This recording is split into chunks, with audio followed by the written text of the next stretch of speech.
September 24, 2025. I'm Youmna Hazzaa, an Egyptian ceramic artist. I didn't take the traditional path into art, although creativity was always a part of me. I was always that kid who tried everything: sketching, embroidery, photography, collage, until eventually I found clay. And for the longest time, it was just a private thing. Like, I would go to the studio after work, find that state of flow to ground me. But in 2023, a friend of mine who's a curator came over to my flat in London, and he saw one of my pieces and asked me where I bought it from. And that was just like an aha moment, like, oh, people would buy this? He ended up inviting me to participate in a group show he was curating for Deptford X. And that is when I really began to embrace myself as an artist. Seeing strangers connect with my work really shifted things for me. A lot of my work is about landscapes. I grew up moving around a lot. I was never really rooted in one place through people or culture,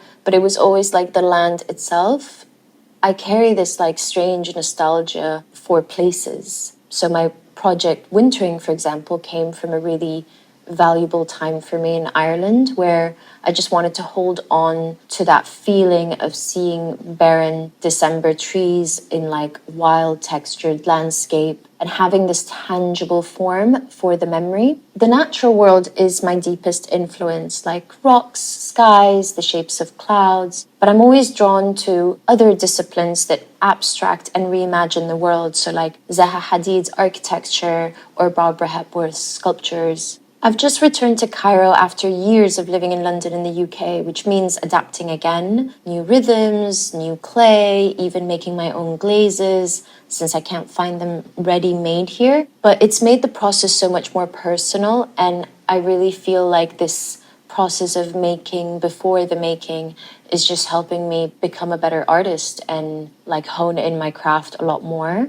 I can't speak for all artists, but the biggest challenge for me has been less about the making and more about identity. I spent a decade working in advertising, and moving from that world that's very corporate and material into something that's a lot more intuitive and almost spiritual has definitely been a bit disorienting. And you know, in the world and in Egypt, ceramics often gets boxed into either being like a functional craft or a decorative art. And my work doesn't sit neatly in either space, which can feel difficult, but also I think it makes it truer to what it is.